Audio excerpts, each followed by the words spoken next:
with regards to our accessibility, updates, as well as we're going to do a panel discussion, and then we'll have some resources that we'll be sharing as well as an activity later on this evening. The next thing on the agenda that I would like to do is not hearing any council members at this time, but I would like to introduce our next speaker. His name is Quincy Johnson, and he'll be doing a land acknowledgement. So Quincy.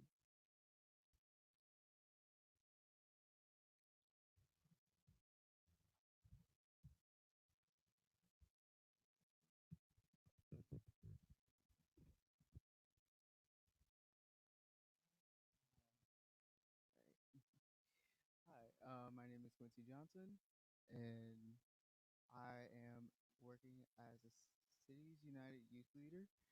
And before we begin, let us acknowledge that.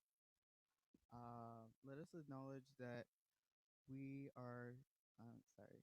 Let us before we begin. Let us acknowledge that we gather on the original homelands of the Dakota people, uh, who were forcibly removed from their land and are still connected to this territory. Let's honor our gratitude with the land and our stewardship towards it.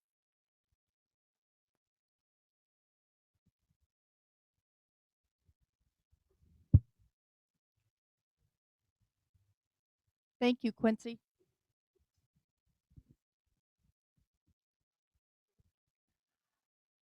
Good evening, everyone. My name is Jody Younger. Can you hear me? Can you? A little bit? Can we turn that up a little bit, Sam? Thank you. Again, my name is Jody Youngers. I'm the Director of Recreation and Parks. And first of all, I want to welcome everyone to the Community Assembly and Disability Summit that we have. I'm going to ask Claudia to advance the slide if she could. And first of all, I'd like to thank each and every one of you for taking the time to come here this evening, as we are very interested in, number one, sharing and learning about your expertise and sharing your experiences as we talk about bettering the services within the city to address the needs of persons with disabilities. Today, we are celebrating the 31st year anniversary of ADA. A few days early, because it was July 26th, that it was celebrated the ADA of 1990. Additionally, as you can see here, the logo, this is the logo for this year. We weren't able to celebrate ADA recognition in the last year. So this year is the 31st year of the celebration, and we're very excited to be able to do that today. The logo is created by the American with Disabilities Act National Network, and we're very excited that we are able to celebrate this today. One of the things that I wanted to share in just a little bit is there's been a lot of work that has been done over the last 31 years to recognize the importance of universal access in programs, facilities, and services in all we do. And the city of Brooklyn Park is very excited and strives to be a leader in this work. Next slide, please. She has it up there. Thank you. First of all, I'm sure if you didn't know that nationally disabilities can affect 1 in 5 persons in the United States. And even more importantly, here in Brooklyn Park, it's important for us to understand that over 11% of Brooklyn Park residents have a disability. And this was a statistic provided through the Minnesota Compass. Inclusion and accessibility are so critical to the city's 6 universal goals that we strive for. We value residents with disabilities to help make our city that vibrant and thriving place that we in Brooklyn Park want to make sure of. Our goal above anything else is to go beyond and ensure that all people are served with disability related needs.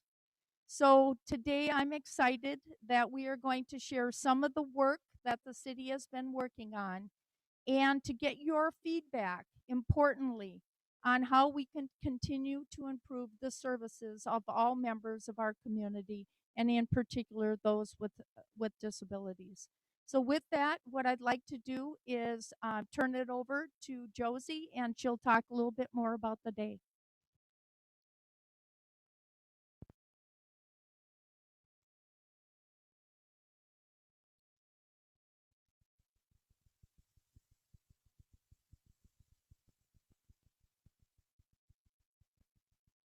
We're switching mics. Okay, this is better. Hooray, I got a lot of thumbs up. Hope people online are just as happy. So I just want to thank Jody Youngers, our Recreation and Parks Director. She's actually retiring end of next month, and her leadership in this work has been phenomenal. And yeah, we're sorry to see her go, but it's kind of neat that she can at least see it come to fruition up to this point, right? So I'm Josie Scharland. I'm the Community Engagement Manager with the city. And another part of my role is that I'm the ADA coordinator for the city. So I field any grievances that come in, and I'm also kind of coordinating internally with my colleagues all of our accessibility work. So what I'm going to share with you tonight is kind of these two categories of work. One is we're doing assessments of all of our parks and facilities, and then we've done an evaluation of all of our programs and services. So I'm going to talk about each of those in a little bit more detail because we really want your feedback. So we can go to the next slide. Thank you.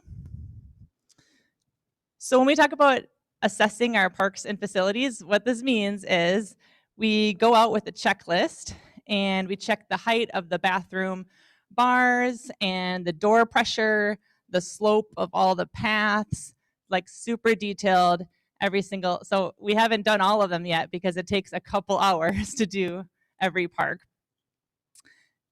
But so far, we have some themes already from the parks that we have assessed. So number one, these are some areas of improvement that we can see. Our park parking lots, some of the signs need to be adjusted, and we need to fix some of the paint striping. We need to put some accessible paths to some of our amenities. Some of our, grills, shelters, sports fields don't have accessible paths, and so we need to fix that. We're missing some wheelchair spaces next to benches near the fields. And then in our bathrooms, there's a couple instances of some bars not quite at the right height, door pressure, things like that. So we know that even that these small things can make a big difference for folks. And so that's why we're looking to make that full list of what it is. And we're really looking to you for how to prioritize this big list of improvements that we need to make. But the exciting news about our parks is that all recently redeveloped parks are getting full updates to all amenities. So every updated park is fully compliant with ADA. It should be, according to our contractors, so let us know if not, right? But that's been an exciting opportunity when we fully redo a new park. And then we're also looking at all of our parking lots. And then we can go to the next slide.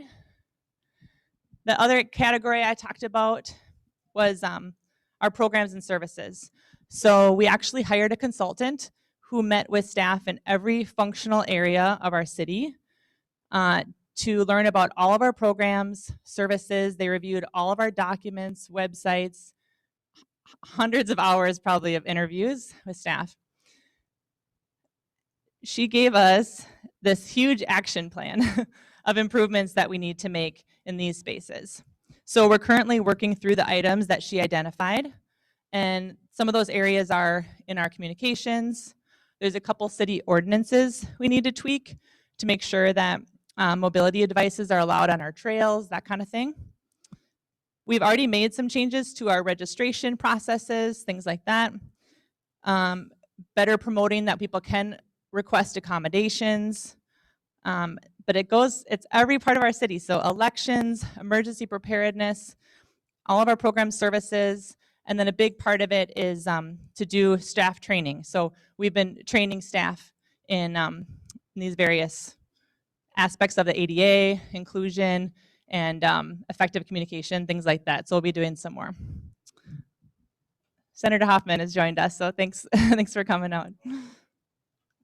So this is another area that we're looking for your feedback on. We know it's not just the kind of sticks and bricks and facilities, but also everything that it takes to be involved with the city. So that's another area. And then I'm excited to introduce you to Erin Johnson, and she's gonna share a lot more about all of her amazing work. Here you go.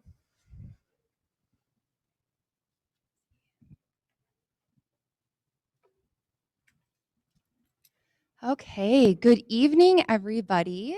Again, my name is Erin Johnson. I am the Adaptive Recreation Specialist for the City of Brooklyn Park.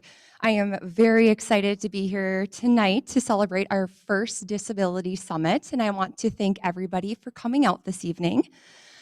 So I will be going through our Recreation and Parks Inclusion Services and Adaptive Recreation Program offerings that we offer in our Recreation and Parks Department. To start off, our inclusion services, we offer a full range of services and accommodations specific to disability-related needs, behavioral support, allergies, or another need for inclusion services. The inclusion process is as follows. You register for a program indicating a need on the form, online, or to the person taking your registration. If you are a new participant registering for a program and you're requesting inclusion services, I get a notification, and then I will reach out to you and discuss strategies for inclusion and develop an accommodation plan together. I work really hard to create individualized plans to support each participant the best way possible in all of our programs. And as mentioned, the inclusion plans will be developed based on individual need. A few examples of recreation programs where we provide inclusion support include our Rec on the Go program, ice skating, youth sports, summer camps, summer fusion, aquatics, and preschool. We also offer support on our senior outings. We have not been able to do those currently due to COVID, but I was going along on those trips to offer support to be sure we had accessible pathways to wherever we were going and offering mobility support as well. So we can go to the next slide. Okay. So another part of my role is offering adaptive recreation programs to individuals in our community. We offer a wide range of program offerings for individuals of all abilities, and a few of our adaptive recreation programs that we offer are Adaptive Fitness, Talking Tuesday Social Hour, Adaptive Rec Fridays, Aqua Finners, Aqua Fun Fit, and Mobility and Movement. So now I'll go through a little bit about what each of those programs is.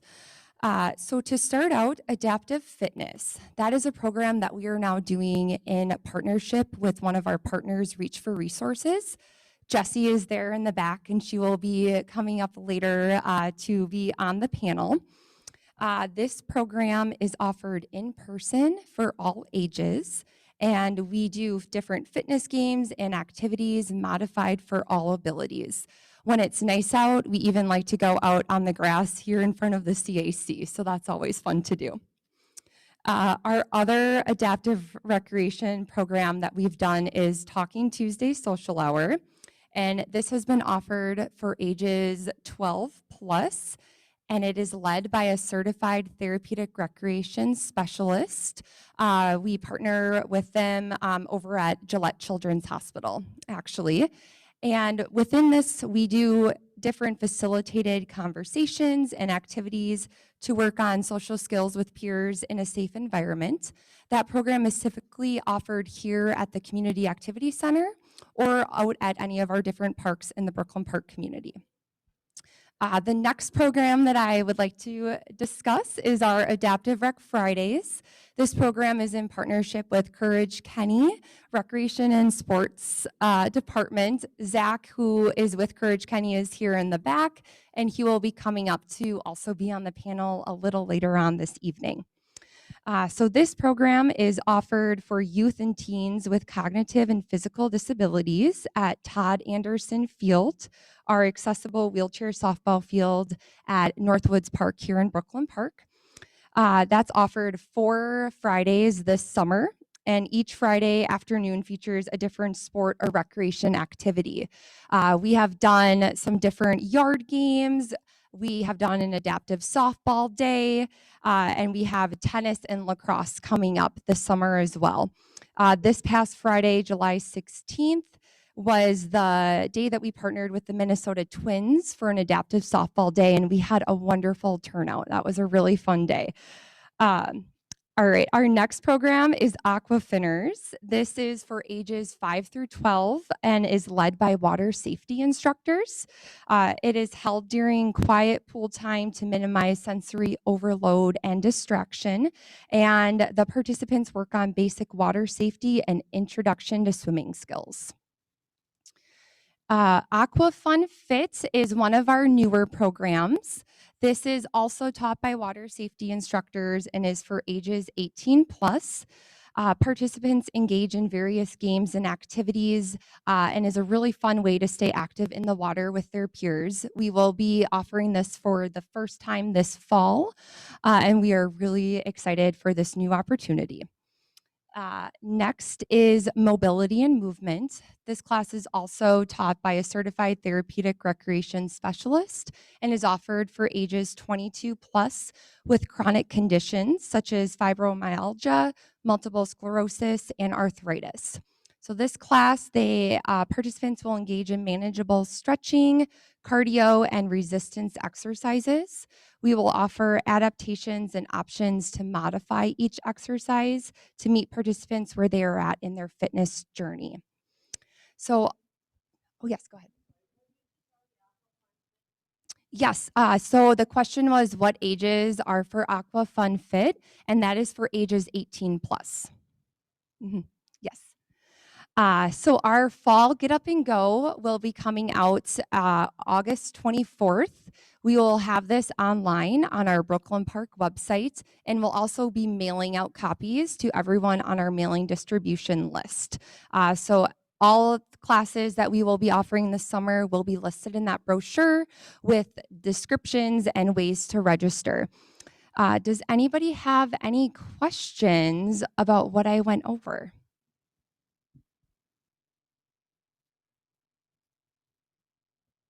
Do we have any questions in the chat online?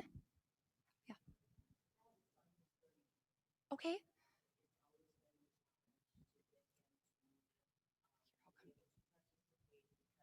Always been older.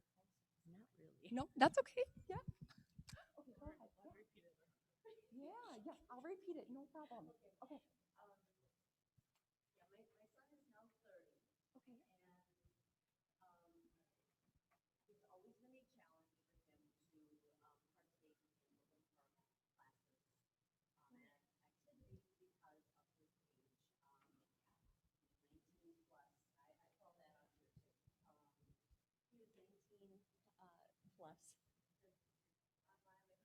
Yeah.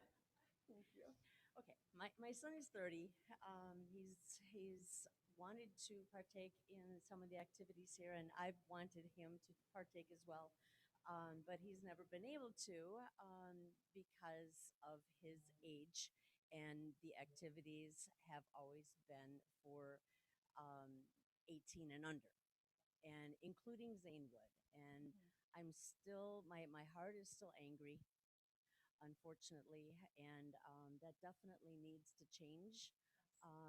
Just recently, here in June, I wanted wanted him to, I forget exactly what the event was, but I think it was a water event. Some kind of activity though. And I think it was like the 20 something in June. And I didn't get a chance to call up and talk to you, Josie. But I have spoken to you in the past for him to be able to partake in it. So, yeah, it would just be really nice to have options for adults with special needs, fun activities. You know, just because they're adults doesn't mean that they don't want to do the things that the kids are doing. So it needs to be an option. Absolutely. And what was your name again? Yvonne. Yvonne. Marcel. Okay. Thank you, Yvonne. I Yes. am going to recap that, your comment for those online, and then I will respond. So Yvonne was mentioning that she has a son who is 30, who would like to participate in adaptive recreation programs and has had a difficult time finding options for her son, as a lot of the adaptive recreation programs are for ages 18 and under. And so she's looking for different options and is hoping for a change in that so that she sees program options available for her son and for others who are older than 18. Does that sound about right? Okay. Thank you again, Yvonne, for speaking up. Oh, programs in general. Okay, sure. So I can respond for adaptive recreation. That is definitely something that I have noticed. I have been with the city for 2 years, and a big part of my role has been building our adaptive recreation programs. All of the programs that I spoke about are brand new programs that I created with community partners or created myself with the help from my staff. So when I took a look at all of our programs and thought, you know, what are we missing in the community? What adaptive recreation programs are people wanting to see more of? I sent out a survey to past program participants who we supported with inclusion services and heard back about some of the programs. And so that's what I have listed on the screen for adaptive fitness, social hour, and all of those programs. And another area that I saw that we really weren't offering services for were for people who were older than 18. So I did create programs. So our Talking Tuesday social hour, we offer for ages 12 plus. So people who even are 30 years old can participate. We do split up the class if needed by age group so that everyone's participating with appropriate age groups, but that is one that we offer. We also have Aqua Fun Fit, which is brand new for ages 18 plus. And so I'm really excited to offer that one this fall as well. So those are a few program options that are available for those who are older than 18, and I'm happy to talk with you in more detail about that later. Awesome. Yes, thank you. Does anyone else have any questions or comments before we move on to our next person?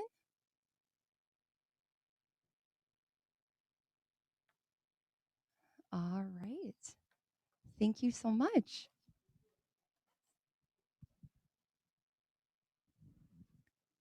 Okay. Now we're hoping to hear a little bit from you. So you in the room and you online as well. You should have a paper in front of you, or there should be a link in the chat.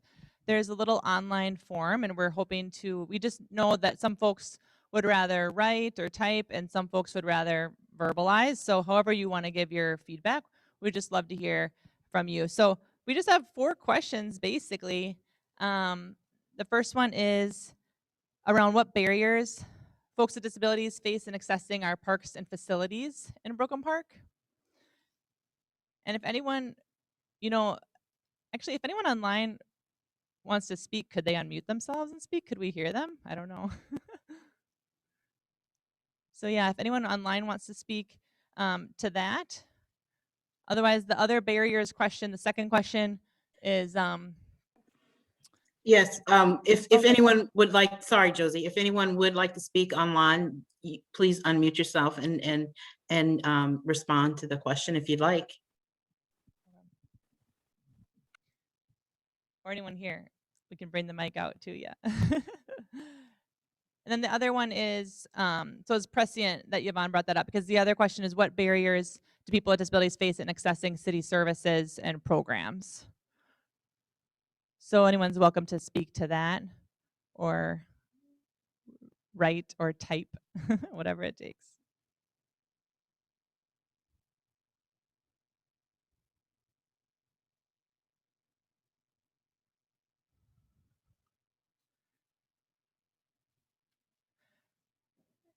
Yeah.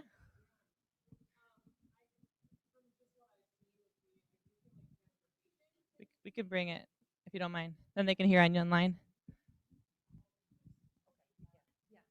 I do feel like transportation to and from programs tends to be an issue, especially timely transportation, especially for people who have to like organize rides or take time off work to get to and from these programs, or look for sitters for other kids, or whatever their life circumstances are. I feel like that is a big issue, is just access to these programs just because of transportation.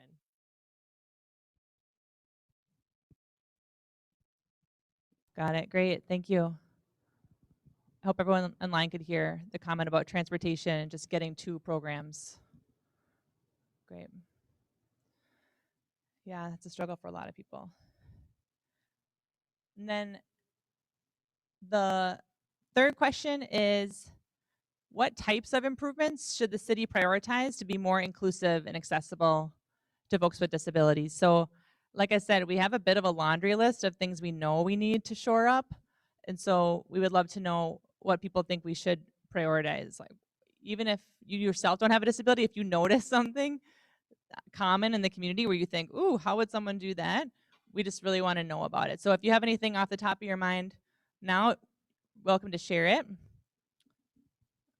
Otherwise, you can write it.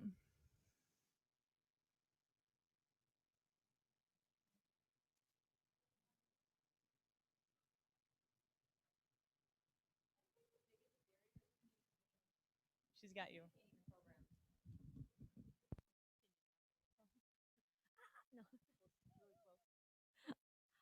I would think the biggest barrier is communication. How do we communicate the programs that are available? Do you have any suggestions? Okay. You're in the same battle. Okay. And do you want to bring it to Yvonne? Okay.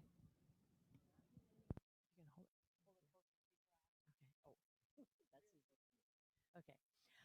I guess one idea that I have for that in the catalogs that come out is designating in the books, maybe with a special symbol, um, next to the opportunity, the classes and opportunities in the books, um, or even in addition to that, having a column that lists all the classes for people with special needs and the age groups as well. I probably didn't. Yeah, just calling it out more. Yeah.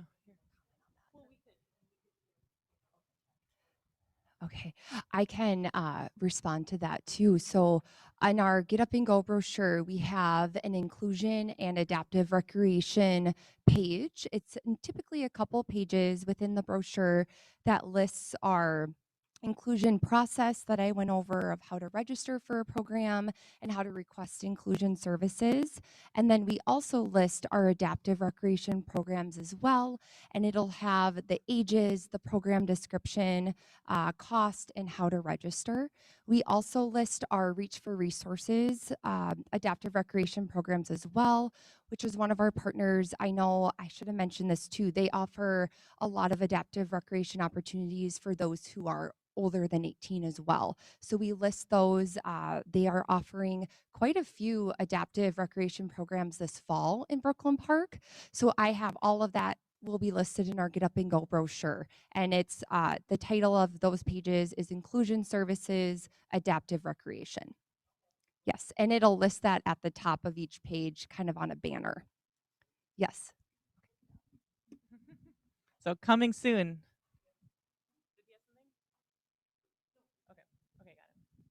Okay, anything else on this question about what the city should prioritize? Well, may I comment for a moment? Yes, please. Um, my name's Frank Hurd, by the way, and I work with the Brooklyn Park Office of Vocational Rehabilitation Services as a placement coordinator. So I help folks with disabilities find competitive integrated employment. So this is from an employment perspective specifically, but I just wanted to echo the note on transportation. I think everybody in the community would agree that our local talent and the skills and things that our folks have to offer, we'd love to keep them local and continue to seed that into local businesses. But transportation can often be an obstacle, whether a route goes the way a person needs to, or there are enough service times throughout the day to accommodate different shifts.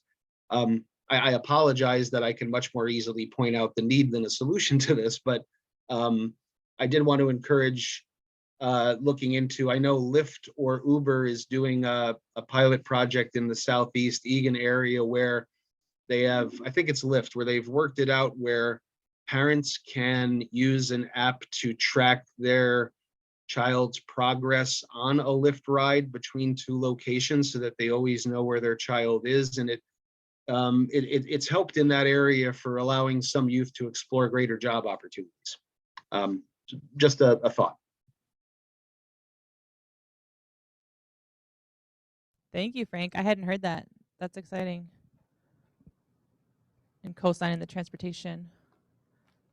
Anybody else online or here? Otherwise, if none of those questions was your bag, the last question is just if you have anything else you want to share with city council, city staff. We bring this back, Senator Hoffman, but just how the city could be more inclusive, more accessible. So just anything else you want to share. Who has the mic? Oh, Quincy, do you mind bringing it in the back?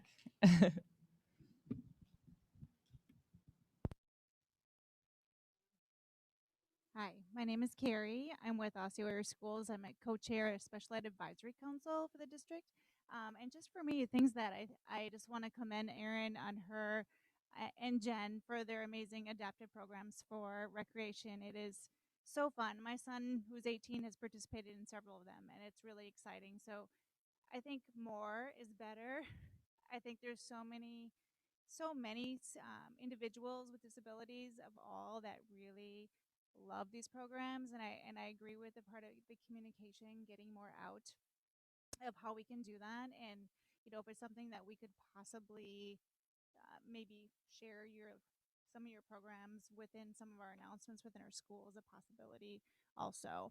My other thought is just the need for really inclusive activity-based housing for people with individuals. I think there's a huge need, and as my son personally is approaching age 18, you realize that, oh, there's that next step, and where is a great place to go. So looking at different housing where it is something that would be someone would love to live, anybody would love to live, and to be inclusive and activity based within those particular housing opportunities would be great. And I think that's a huge need that we have in general.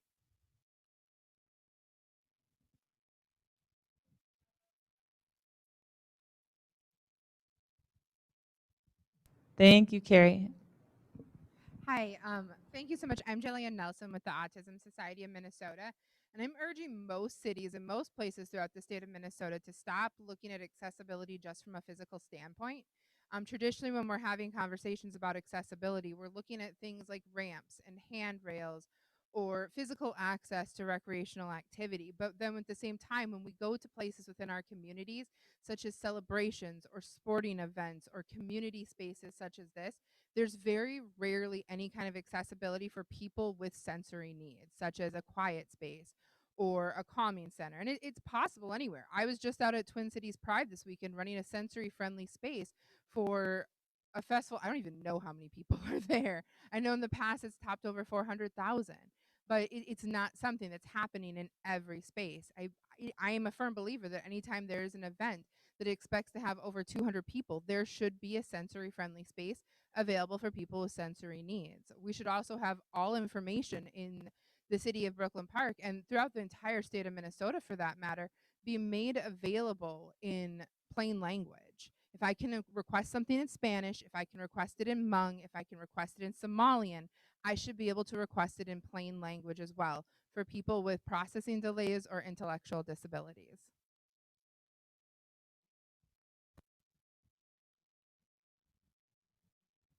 Thank you. Yes, appreciate it.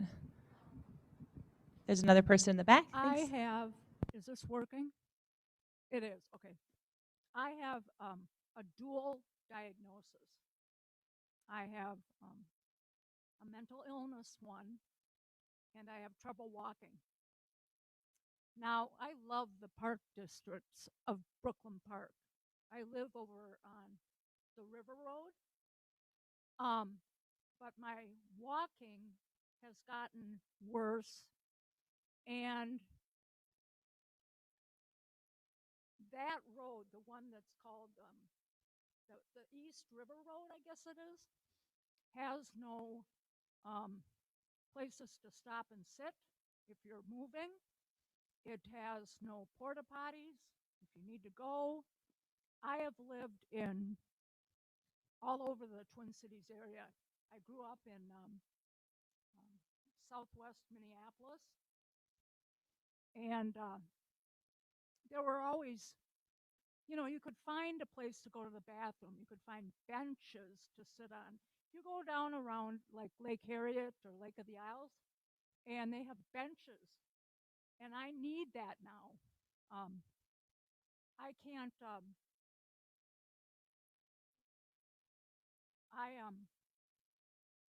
I can't get on without that, and it frustrates me because I want to like to move, but moving is awfully hard for me, and I'm talking physically.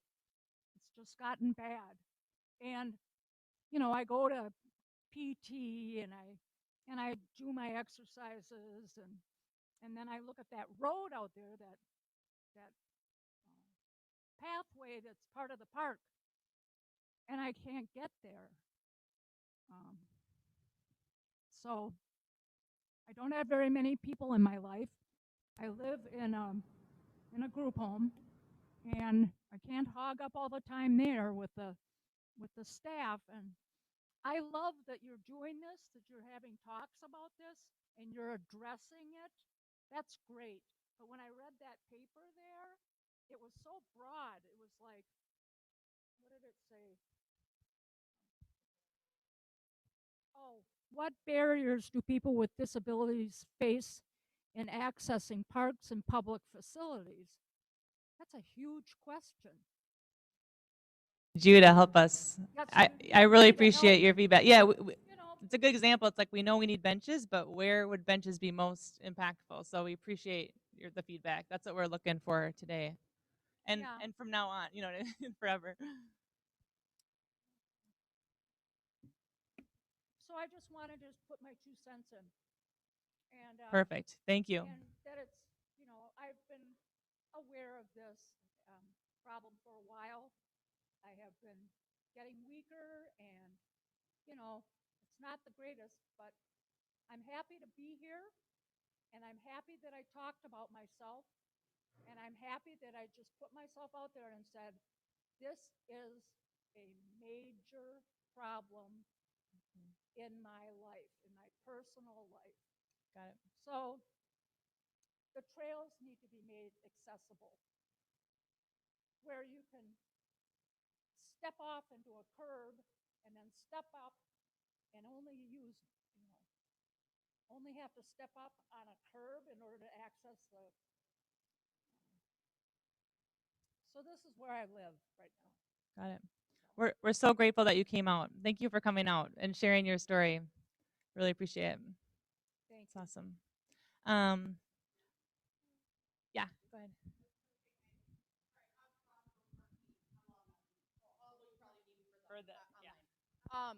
I know that in the past, in doing like national night out and stuff like that, those concerns that you have also have been somewhat on those paths behind the golf course where we have a lot of the older the home or the facilities, the I don't know how to phrase that the correct way. I don't want to be offensive. So, but I know that that's been a commonplace. Like there's some walking paths back by the golf course and stuff like that, and some of the some of the older folks that were in those homes too back there in the apartment buildings, they were saying, hey, it would be really great to have a bench halfway, you know, where you can go and you can sit down and stuff like that. So I understand that. So I just remember that from my talks with them in National Night Out, so I figured I'd throw it out there too. So, but that's another area that might be a good place for it because I think they do. Got it. Perfect. Thank you, Officer Foster. Thanks for coming. I do want to make sure now you know me, you know Jen, reach out to us. Please, you know, give your feedback in the form or online or just, you know, chat with us after. And maybe Claudia can put my contact info in the chat. We do have an awesome panel that we wanted to get to, but I also wanted to mention that Councilmember Lisa Jacobson is also on the call on Zoom. She's just not with us in person. So grateful to have Councilmember Jacobson with us as well. And I think with that, we'll welcome the panelists up, and we have to do a little presto changeo and move this podium, but just a moment.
To the interpreter, while we're waiting, can you read out Josie's contact information in the chat?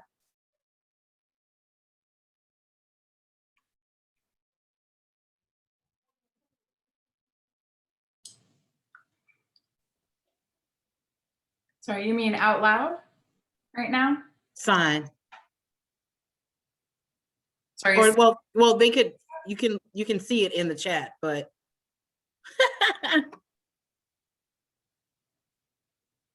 Okay, her information is Josie Scharland, Community Engagement Manager. Phone number is 763-493-8388.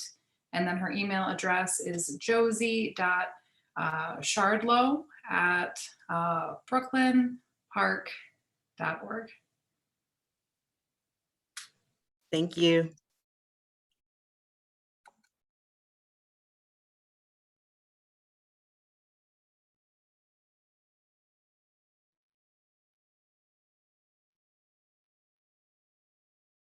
All right. Hello, everybody. I am excited to get started with our panel discussion. I have 4 people here from our community organizations and partners that I am going to let introduce themselves, and then we'll go through about 5 questions that they will all respond to. So we'll get started. Hi, my name is Carrie Mildebrandt. I am the co-chair of the Osseo Area Schools Special Education Advisory Council, or otherwise known as SEEK. And we are there for support for families working within the district, promoting a partnership between parents, families, the district, and also promoting inclusion within our schools. My name's Josie Hartrick, and I am working with Reach for Resources. I am the Assistant Director of our Adaptive Recreation and Inclusion Program. My name is Zach Coet. I'm with Courage Kenny Sports and Recreation. I'm a program coordinator, and I am here tonight, as Erin already kind of explained, that we have partnered with them for our Adaptive Rec Fridays program. Good evening. I am Gloria Nathanson. I'm the co-owner of Sports Sign Interpreting Agency. We specialize in interpreting for deaf, hard of hearing, deaf-blind individuals in sports and recreation and community education. All right. Thank you, everybody. Again, thank you for being here and being on the panel tonight. Like I said, I have 5 questions that we are going to go through. Our first question that I have for the panel is, tell us your connection to the City of Brooklyn Park and about what your organization does. I know you briefly went through that, but touch on your partnership with us as the City of Brooklyn Park. For Osceola area schools, we have many families who live in the district and many of the cities, Brooklyn Park, Brooklyn Center. Our connection with Brooklyn Park and Rec is, I know we've had some resource fairs over the last couple of years where Brooklyn Park and Rec has come sharing a lot of your inclusive activities. And we love to share those with families who are looking for ways to keep their children busy and feel included for those with all abilities.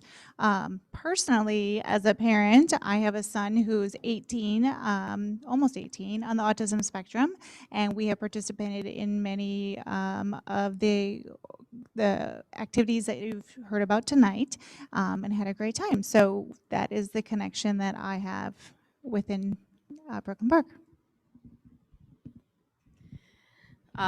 Josie Hartrick again here with Reach for Resources.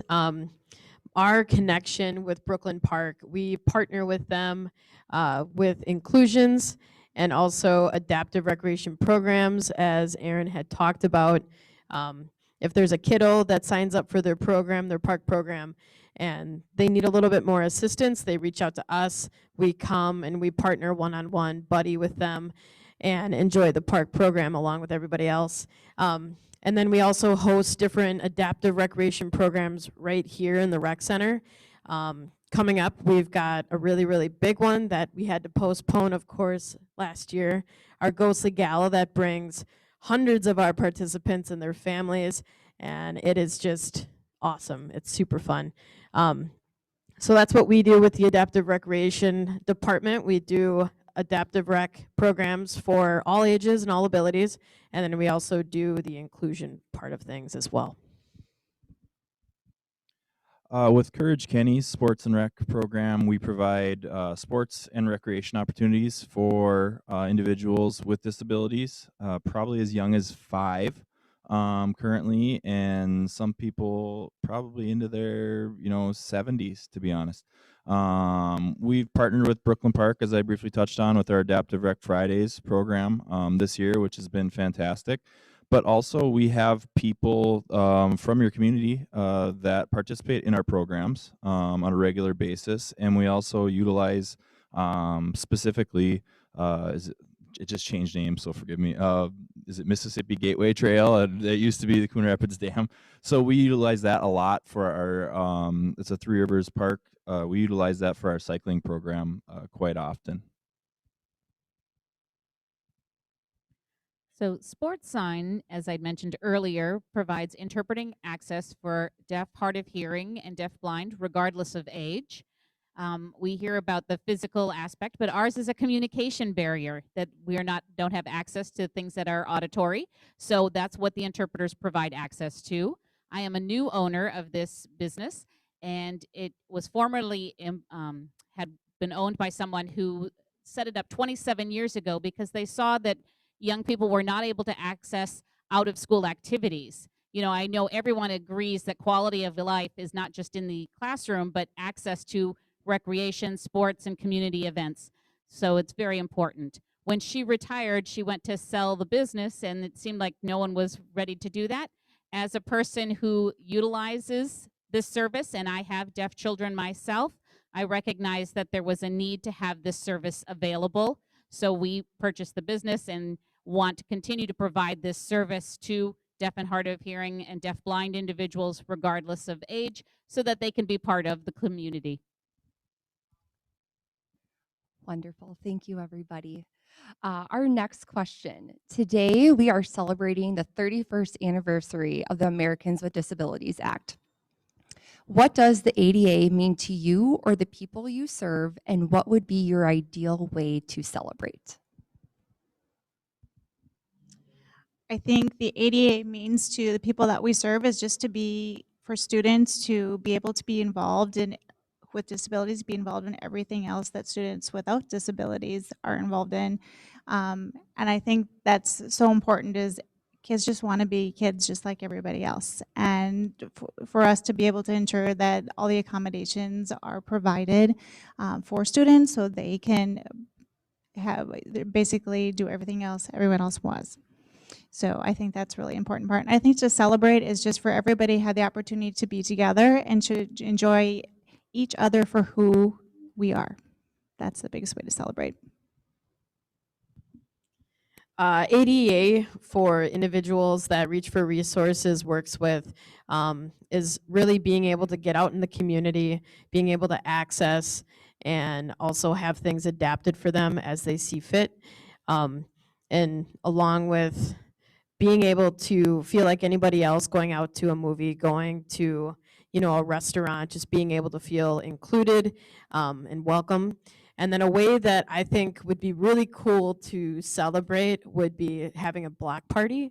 And I know this last year it seemed impossible to do anything like that, but hopefully someday we can all celebrate and have a block party and have sensory needs taken care of and enjoy each other's company. From my perspective with Courage Kenny, I think ADA means just an equal chance to recreate, equal chance for everybody to have an option for something to do. ADA has been great in you know, making more things accessible, parks, new buildings, everything along those lines, and it just kind of keeps improving, and hopefully it will keep improving. A great way to celebrate in my mind is to be thankful for the growth we've had so far in communities, and be thankful for things like this that get the word out there, and be able to kind of, you know, keep pushing the ideas along, and especially with, you know, new construction and remodels and stuff, having the ADA compliancy in mind, and just reaching out and asking people that deal with it every day and work in this to be able to give feedback so we can have constructive conversations on how to move stuff forward. For me, the Americans with Disabilities Act is about, you know, same as everyone else has mentioned, but also this idea of ownership for the individual. You have autonomy to be able to be part of the community, to be able to make your contribution. And the best thing really is to be able to have this done as a pre-consideration in the early stages rather than a whoops after the fact kind of situation. The goal with the ADA is to have everyone be able to participate, have it set up correctly in the beginning to make everything go fluidly. So it's really nice. I appreciate that we recognize that we are not perfect yet, and taking those opportunities to fix the things that need. So that's a celebration in and of itself. Thank you, everyone. Our next question. What modifications, adaptations, and accommodations are you most excited about? I think for for myself personally is the continuing growing of adaptive programming that's available. I think for people with disabilities of all ages, everyone wants to be included. Everyone wants to have something fun to do, to be around people. And I think having those opportunities is such a wonderful thing we have in our community. And I'm seeing things growing and it's getting more and more exciting. And so that would probably be the thing that I'm most excited about is continuing to see the resources that are available for individuals continuing to grow and expand. I think something that Reach can really take away from this past year is moving our programs virtually. We have new participants that have been joining us because we've been virtual. Individuals that don't feel comfortable getting out in public, meeting new people. It's very intense for them and can cause high anxiety. So being able to have our virtual programs this past year has been huge. And I think it's something that we're going to continue to have throughout the year because it's bringing in new participants as well as participants that we've had for years. So something that I don't think we would have ever tried pre-COVID. So in a way, that's a blessing in disguise, a big disguise.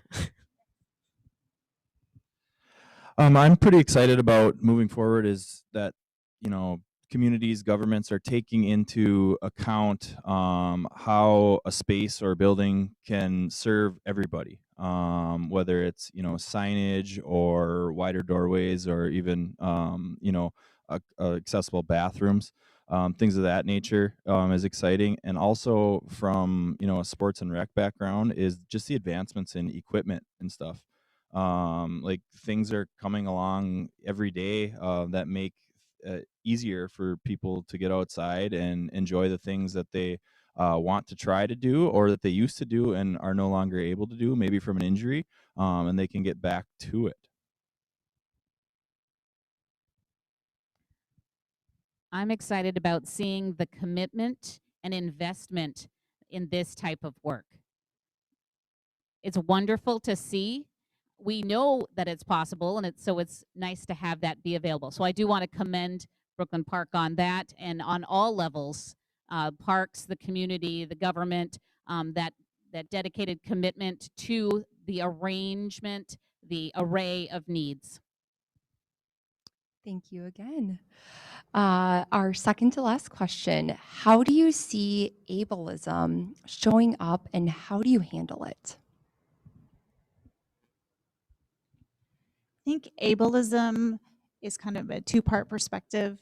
I think as speaking from a school perspective, it is realizing that people with all abilities, I think being able, again, to do everything that all of their students can do from day to day. But I think also realizing that when we have students that are in adaptive programming or inclusive programming or participating in our unified schools program, all students are learning, and all students, both those with and without disabilities, are learning about are just learning how to work together and really just respect each other and learn from each other. And so many of those students that we have part of our programs, they end up coming back and they'll have comments where, you know, they now want to be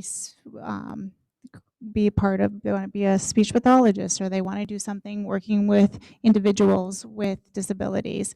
And that's a great thing to instill in all individuals, especially students, because those will eventually be employers in the future too.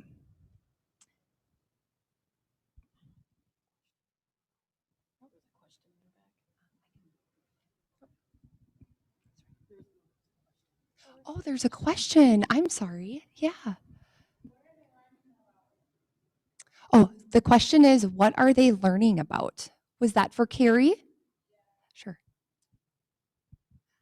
I think how most of the learning, I think in general, is, you know, within the classrooms we have a unified unified school programs within the high school where kids can take unified PE or unified choir.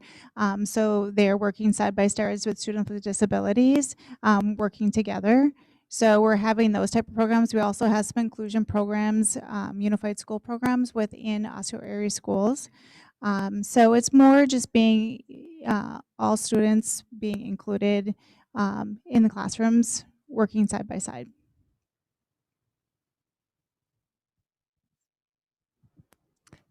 I will repeat the question. Yep. Oh, no, thank you. So does anyone else want to respond? How do you see ableism showing up and how do you handle it? When I think about abilities, it's not just a physical ability, but it's also mental. So when Reach for Resources and I say, you know, we assist individuals with disabilities, but I like to say all abilities, just so everybody is included as they should be. So that's what I think of.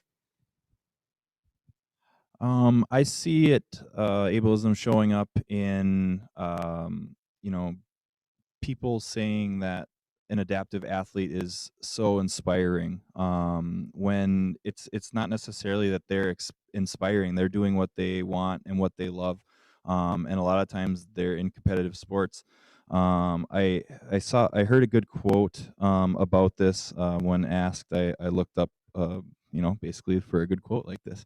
It says, "Adaptive athletes are not doing anything out of the ordinary when compared to able-bodied athletes if you take disability out of the equation." So it's not necessarily, inspiring that someone is doing something they love and in a competitive sport. They're just, at the end of the day, they're just an athlete. Like if you went to a local basketball game. As a person who is disabled, I live with ableism every day. I see it everywhere I go. What I have found most frustrating is when assumptions are made, when individuals decide what is right for the other person. I'm the expert. I live with my disability every day. So when you mentioned earlier that you do an individual plan in conjunction with the person who is requesting those accessibility pieces, that's the best thing that you can do, because so often people feel like, well, I know what you need, and then you end up having to re-educate people, and so it's a lot of explaining that people who have disabilities have to do and educate and over. So the easiest way is to ask the person, what is it that you'd like and what can we do for you? That would reduce so many challenges that often come up. Yes, absolutely. Thank you, everyone. That was very insightful. We have our final panel question. What do you want city leaders and the broader community to know about your experience living with a disability or working with folks with disabilities?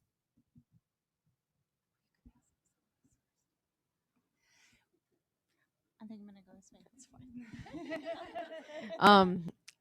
I grew up with an aunt who had Down syndrome, so I've kind of always been around persons with disabilities my whole life, and I knew exactly what I wanted to be doing for my job. So I think something that I can take away and continue to take away is just how amazing the individuals are that I work with, and what they're teaching me every single day, and it's just amazing. So. I would say that, from experiences, that everyone just wants to have the same opportunity to work in their community, to recreate in their community, to be educated in their community. They want to have the same opportunities across the board. So I think, city leaders and community members, that's one thing to get across. And, the more inclusivity and accessibility that's brought to the forefront, the stronger of a community you're going to have.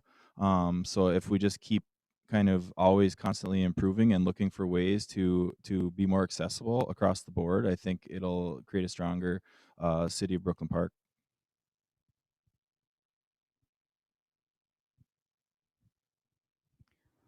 I want our community leaders and government officials to know that we're here. There are solutions to these problems. Nothing is impossible. There's always a solution. You just need to be open to exploring that and working together. I think the most important thing really is communication.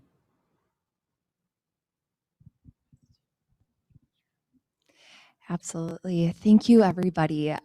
We now have about 10 minutes where our attendees in person and online are able to ask our panelists questions. So if anyone has a question, we can bring the microphone around to those in the room, or if you are online, you can unmute or you can write your question in the chat.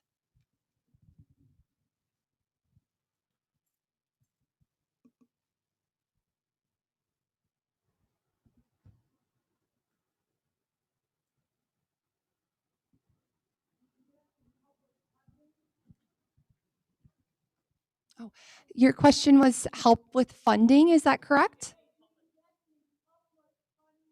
Oh, do we get any public funding? Any of our organizations get any public funding?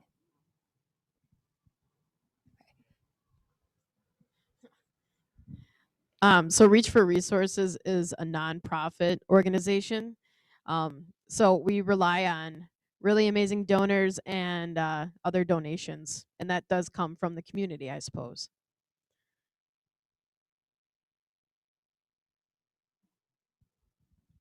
Courage Kenny Sports and Rec is in the same boat.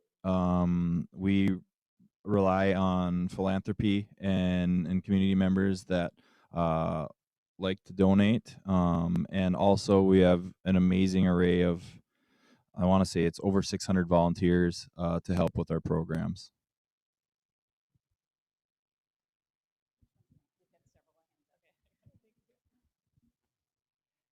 We have a question in the back that we were bringing the microphone to. Hello, my name is Ashantis. I go to Park Center Senior High School, and I just want to say that for the unified classes and the unified, arts and all the different sports, I think they're doing a phenomenal job because not only is it for for the people with disabilities. I think it's for everybody, and also that they included an extra class for cooking for the people with disabilities, and I thought that was a really good thing to have. And they joined it with people without disabilities, and I was in the class with the people, and I learned a lot, and they learned a lot from us, and I think that was the most exciting thing for them because some of them felt that they didn't have nobody that understood them or knew where they were coming from, and they sometimes felt like you know nobody knew that they were there. And so when I joined the class to participate in it, I was very excited, and I met new friends, and like it's a nice thing to have, especially in our schools. And I think to have that connection and that we can join the class is really good.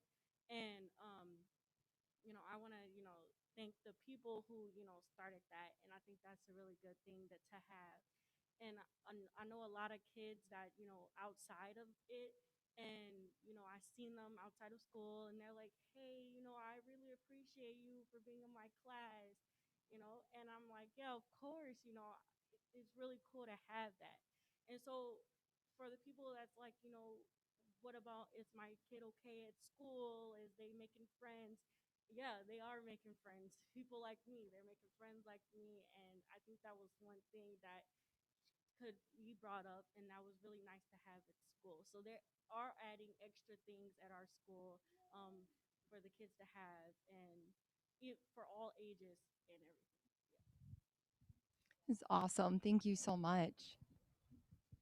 Thank you so much for your feedback. That just warms my heart, both as a mom of a child who is involved in those classes, and also as I know Unified Schools is part of Special Olympics Minnesota, but the Special Ed Advisory Council too, we're part of bringing that into the school. So it is super exciting for me personally to hear that, and I love to hear the connections that are happening between students, and it's so cool that you see, seeing both in school and outside of school, and know as a parent and as my son especially too, he is so excited to see all of his friends, and being part of the Unified program is so awesome. And you're a perfect example of what the program is about and developing those friendships. And thank you so much for appreciating it. I'd love to chat more at some time too to see how we can expand that.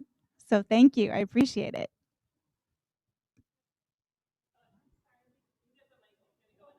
Okay. I'm Antonio, and my question is, I'm very athletic, and I'm a monster on the treadmill, just super fantastic. But I'd love to be able to. I'm at a point now where I have enough confidence to try to do some road work. I'm visually impaired. I'm legally blind, and I want to know: is there anyone up there who can recommend kind of? I've heard where there's some kind of tethering or some training or the device or something that can help me run on the road with someone. So I want to know if you all have heard of that, and if so, could you provide information to Josie or someone later to help me run outside on the road? So Antonio, I don't know specifically, like Courage Kenny, we don't have a tethering running program. I have seen it. I know what you're talking about. I've seen video of people running with a volunteer that is just kind of explaining if there's any challenges coming up. We do have VI skiing where we do downhill. As well as Nordic skiing, where the volunteer that's is tethered to the ski with you. And we also have some VI people that come out and do our cycling program with us, whether it's on a side-by-side tandem or a traditional two-wheel tandem, or we can hitch bikes together in a recumbent style. With a volunteer that leads it. So if you're looking for activities, like I said, we don't specifically have any running groups or jogging groups, but there is stuff out there with us with other sports, and I'm sure I know there is tethering ability for running on the streets as well, or trails. It would just have to you'd want to have somebody that you'd be as your guide. So if you want to talk to me afterwards, we can exchange information, and we can maybe get you on the snow this winter or on a bike. So I was just going to mention one thing on top of that too. I have a friend who lives in Minneapolis, and she is also visually impaired and loves to run. And there is some site out there that allows you to find somebody who can volunteer with you and go running. And you can find times that work best for both of you, and you can just kind of create a buddy system and run however long you like to run.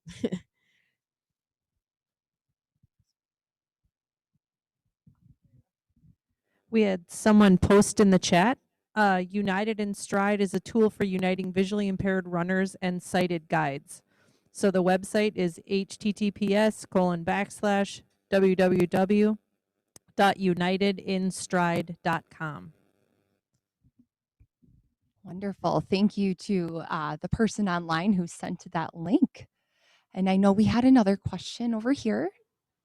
I just have a general question, I guess, for the Osseo School District. I'm not familiar with what United schools are, so I'm curious. Unified, sorry. Sure. Sure. Thank you for asking. Unified Schools is actually a program from the Special Olympics Minnesota Unified Schools. They have a couple different branches of within the unified programming. The one that we have most often in our schools is we have some adaptive programs that are called Unified Ed. We have Unified Cooking, we have Unified Facts, some Unified Choir. And basically students can register to take part in those classes, working side by side with people with all abilities and those without disabilities. And for example, unified PE, it works fabulous because you can gym teachers can do so many more things. And I always think of the example where one teacher said, I could never have 14 students with disabilities doing archery without having other students partnering up with them. So it's a great opportunity to bring students all together where you're really bringing people together and creating the understanding in those friendships. The other portion of unified schools is they have unified clubs. So currently in our schools, within Osceola schools, there are student-led unified clubs, and it's people or students are involved both with and without disabilities, and it's all about just getting to know each other, supporting inclusion, and just really learning about each other and creating those friendships. So it's an awesome opportunity to really be teaching students that everybody has special qualities and everybody just wants to be involved, and we can learn from each other. Does that help answer your question? Okay. Yeah, you're welcome. All right. If we do not have any last question, oh, we have someone in the back.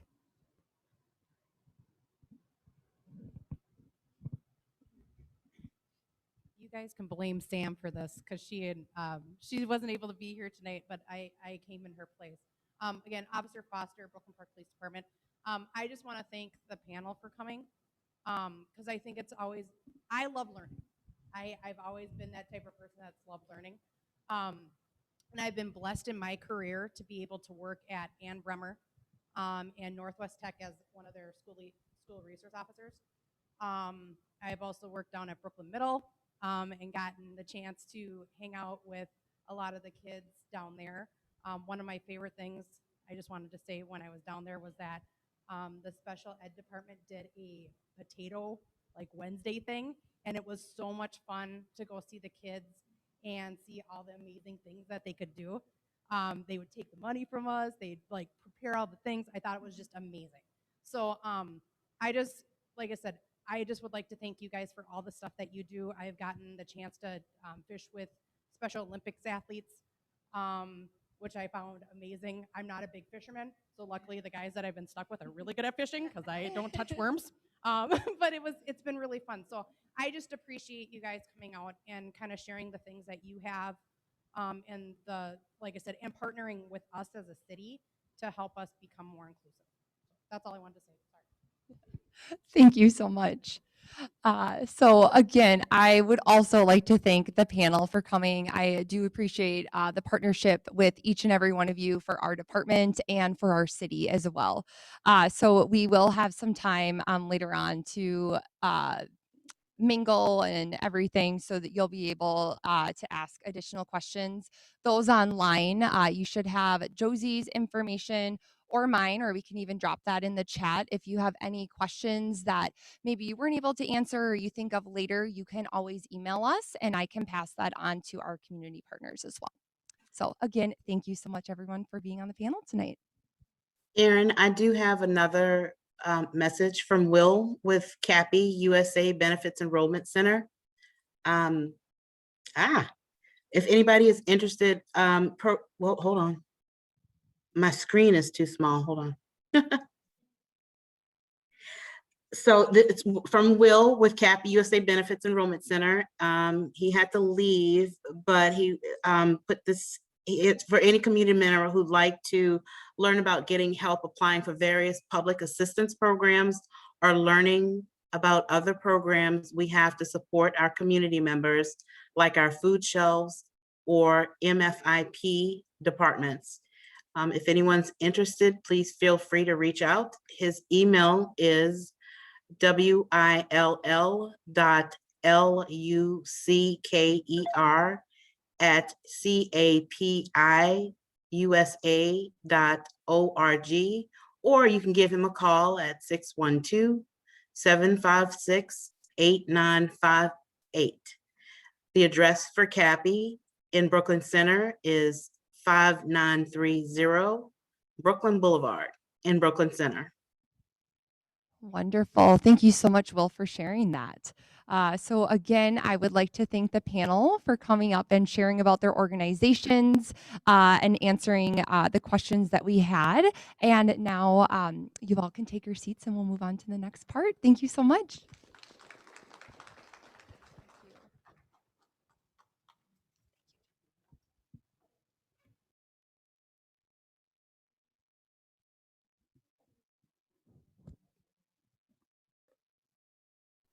While we're switching over, Lucy would like to thank all speakers, the audience, interpreters, organizers, and everyone else involved. This has been great.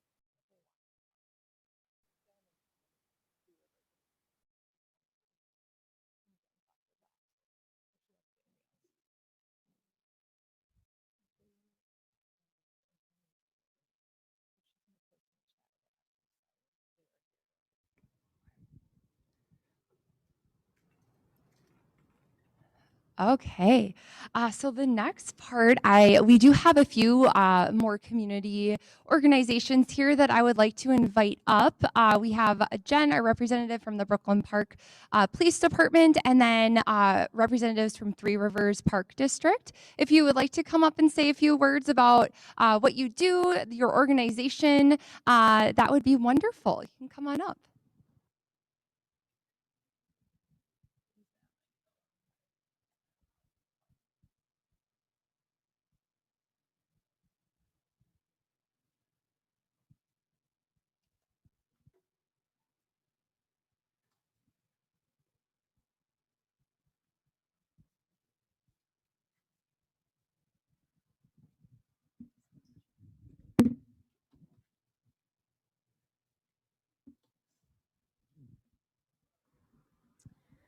My name is Tracy Tabeka. I work for Three Rivers Park District.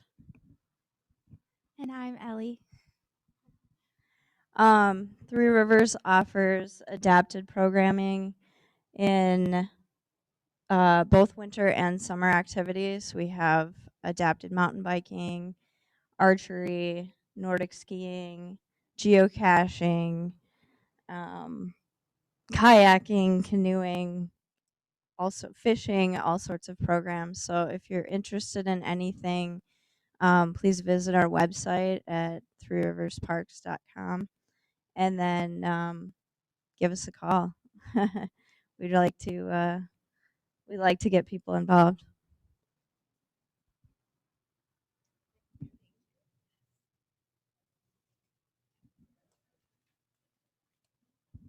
Wonderful. Tracy and Ellie, thank you so much for coming over. And again, we will have some time after the presentation for those that are here that you can go around to the different tables and ask our community partners any questions that you may have as well. So again, Tracy and Ellie, thank you so much. All right. I'm not sure what I'm supposed to say, but again, Jen Foster, Brooklyn Park Police Department. I'm here representing just kind of to talk about maybe some of the programs that we have. Brooklyn Park has been the officer that was supposed to be here tonight, who's on vacation. She was instrumental in assisting us in starting our mental health. So we have an active Hennepin County social worker on site. We have Sam as our police officer that is dedicated to that program. So reaching out to people who might be having mental health crises or anything like that. Another program that we have too that's offered to citizens is that there's a thing called achildismissing.com. And what it is that if we have a child that goes missing, possibly with autism, has taken off, if we have somebody, an older person that has wandered away, might have dementia or any of those type of things, we can activate a system where it will put out a generated phone call so that people in that geographical area can maybe go outside and look and try to see if they've seen that person or anything else like that too. So we have used it several times in Brooklyn Park. It has been effective. So that's something that we do still keep. So it would just be calling 911 and saying, you know, I have a child that's missing, my mother-in-law is missing, or anything like that. And then that's something that we can activate just to make sure that we're trying to find those people in a timely manner. So It goes out. I think right now it's they have a phone that used to be just landlines, but if you can add your phone number also too, because like we have people, especially with cell phones now, they it's an automated like voicemail kind of thing. That's so it would be like, this is a child is missing.com. This is an alert. We have a missing child. This is what they look like. This is where they were last seen. If you see them, can you please call us? So no, it's so yep. So what happens is that we as the officers call into this line, right? It's actually based in Florida. But we call into them, we give them all the pertinent information, and then what they do is they have a database that they have phone numbers for, and they will take that geographical area where that person is missing and send out an alert to all those phones in the area that they've got the database for. Yes, like a voicemail or a phone call. Yeah. Yeah. So it's and then the neat thing, like I just did some research again because I was teaching I was lucky to teach with Jillian. One of the things that I do at the police department is teach autism and kind of responding to persons with autism. And so I contacted them back, and they said, with cell phones and all that kind of stuff, there's people who have like different numbers, right? You might have a area code number for Florida, because you have a family that's got a plan down there. Well, you can add your number to that database and let them know that you're here in Minnesota, or like if you're a snowbird, and so maybe half the time is down in Florida, half the time is in Minnesota. You can let them know that, and then they'll give you the alerts for that system or for the system where you're at that time. Does that make sense? So like you live in Brooklyn Park half the year, or you have a Chicago area code, you can add that to the database, and they'll still and let us know that you're in Brooklyn Park. And then if an alert comes in that area in Brooklyn Park, they'll still be able to alert you. So it's a pretty cool system. I learned about it when I went to some training and stuff like that. So that's one of the things that we have. And like I said, we've had success with it with a couple of different cases. So.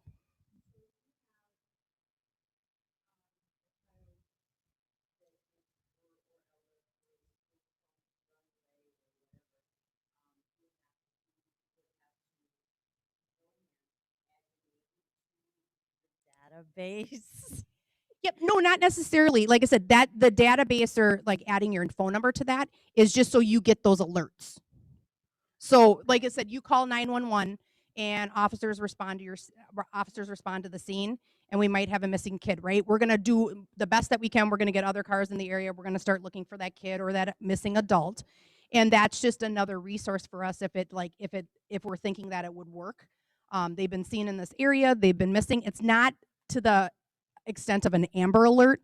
It's to the extent of that we've got just a runaway child, a missing person on a college campus, or like I said, somebody else that's got dementia, Alzheimer's, something like that, that's wandered away from their residence.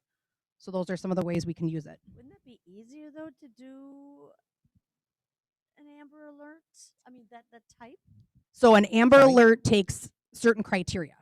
So there's No, I don't mean calling it an Amber Alert. Yes. Just the fact of, okay, this is a different alert. Set up in the same fashion, but and going out to people, maybe in a community or something, that would have more. It would have more coverage, I would think. Maybe I just don't understand it enough. No, but that's okay. So that's kind of what this does, right? So let's say a child goes missing. This is 5600 85th Avenue, right? A child goes missing from the community center. So everybody's around looking for that child and stuff like that. We're all worried and stuff like that. But what we do is we call into the system with, his name is Joe Smith. He's, 4'10". He's got blonde hair. He's got blue eyes. This is what he's wearing. This is where he was last seen. So we call into that system and give them all this information, right? Then they put out this automated alert to the phones that are situated in that geographical system, right? So all the kind of phones that they have on that database that are around this area, all of a sudden they'll get that call. we have a missing child. This is what they look like. This is what they, where they were last seen. Please check your backyard. Please check the areas around there. If you see this child, call this number, call 911 or something like that. So that's what goes out. Does that make sense? Well, I understand the information that goes out, and so I'm just kind of stuck on how it goes out, because you have to add your phone number to that database Okay. in order to get that information. I get what you're saying. Yes. So this database that they're a part of, and I want to say it's code red. So that database also collects other numbers. So you might be in that because of the way, I don't know how they collect their numbers, but they have a large, wide database. So if you wanted to make sure your number is in there, you can add it online. But like I said, your number might already be in there if you have like a landline or something like that, or they collect it, how different places collect your information. So they might have your number already, so you might get that alert. If that makes sense. So just if you want to make sure that it's in there, you can add it onto that database. And what is that called again? Code red. Well, it's a child is missing.org. Huh? Oh, perfect. Okay. Oh, and the flyers. Perfect. Sure. Hopefully I'm not confusing everybody.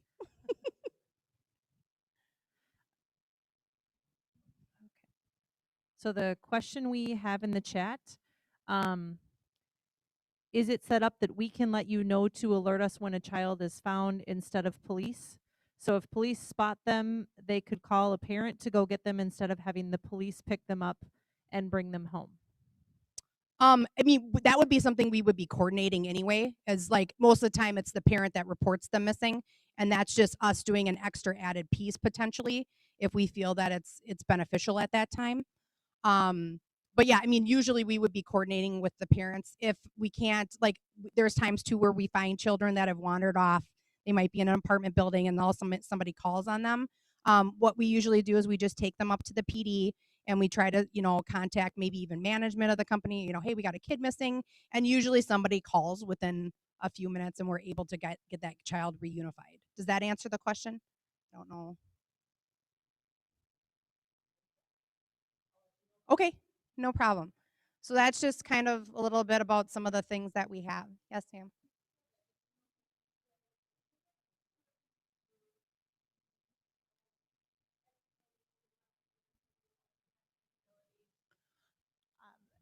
For example, approaching someone with autism, their behaviors may look different than the average person. So I think as a parent, sometimes I think parents in fear, sometimes they may even need the police department, but they're scared to call. Right. So what type I of get that. education is given to the police officers within the city of Brooklyn Park? Okay. So one of them is that like I said, in my heart I have a soft spot for autism.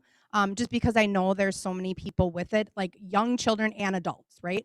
So one of the things that I kind of took it upon myself to do is about 7 years ago, I had an actual autism open house for the police department that we had here in Brooklyn Park. I was hoping that it would kind of get adapted into some of the other areas that some of like the other open houses that we have. It didn't quite take. But one of the things that I have done is that when some of our new academy classes come through, I do usually team up with Jillian, who's back there with the Autism Society. And I've also teamed up with the CARES unit in St. Paul. So that's a unit that St. Paul Police has. And the gentleman that had started that was a really good friend of mine. We worked as park rangers together. So we do try to teach some of that stuff. I know that it's come in handy. I have little little cards that I hand out to some of the guys talking about some of the signs of autism or some things that might happen. I just think the training that I have received in it has been great in general. Like just slowing things down and talking to people and maybe turning off your lights so that the lights aren't going so crazy, and knowing about sensory issues. So we have tried to teach that to some of our guys coming on in the new academies. I also was very lucky to be able to talk to the legislature about the autism training that now all the new officers will get. and be a help with that also, because I think it's important. So I mean, we have done it in autism. Other areas, not maybe so much. And it's just, but that was one that I thought was very important, just because of the numbers that we're seeing. That makes sense. Yeah. I mean, if anybody else has any suggestions, I'm always willing to go to training and kind of try to figure other stuff out too. So I have no problem with that. Go ahead. I can repeat too. I would think also along with that, in respect to training, would be people that uh, cannot hear or are blind as well. Because I don't know, I've read instances or come upon whatever where there's been challenges between the police and an individual, and later on they find out, well, the difficulty is that the person is not understanding what the police officer is asking them to do or wants them to do. Yeah. I know I've been an officer for 20 years, and so I've stopped. Thank you. I've, like I said, I stopped people who are deaf, and all of a sudden you start to realize that there's a communication difference. Like I said, I usually have been at least blessed enough to kind of pull out a piece of paper and start writing, to try to make sure that we're trying to have that communication. I know, like I said, one of the other things we've been blessed to have too with the police department, as far as like other languages, is the language line. So that's like a thing that we've been able to use too. So if we're having somebody who's, has a difficulty of speaking of, in a different language, we can call that and kind of interpret. Yep. I mean, and I know it, like I said, in a pinch, I've used children sometimes, like, I don't like to do that, but I've used kids because, like, I'm like, well, you know how to do this and I don't, so can you help me real quick, so in a pinch, I've used that too. So I know we try, whatever way we can. And then, like I said, if we learn about things, like I said, if I learn about anything that's going to help us do our job better as officers in Brooklyn Park, I will bring it to my superiors. I guarantee you, because I just think that it's just helpful. Like you said, everybody needs help from the police. I mean, and that shouldn't hinder you no matter what you've got going on. So I truly believe that, like I said, if I learn about anything, I will take it and run and try to convince my counterparts to throw it up the chain. Thank you, and I'm also praying for our police as well. Thank you. Yes. We love to hear that, so we appreciate it. And sorry, if you guys need any information about our units, it's in the back too. So I'll be here for a little bit. All right. Thank you so much, everyone. So before I pass it over to Josie to wrap everything up, I do want to remind you to fill out our evaluation form. For those in person, you did receive a paper copy when you came in the door. Those online, you should have received a link to fill out the evaluation survey. So we do encourage you to do that. I do want to mention we are looking at putting together a future focus group to talk about the future adaptive recreation opportunities in the Recreation and Parks Department. If you are interested in being a part of that group in the future, please indicate that under number 5 on the evaluation. And now I will pass it on to Josie for some wrap-ups. I'll be quick because I know we're over time. Oops, where do I need to be? I need to be over here. Got it. I just really want to thank everyone for coming online, for coming in person. There's also quite a large planning team, a lot of people behind the scenes that I just want to really thank them. It's an experiment for us to do a hybrid meeting and have all these accommodations. So I appreciate you hanging with us, and just special thanks to the planning team for all the work, all the thought that went into tonight's event. So thanks everyone for coming.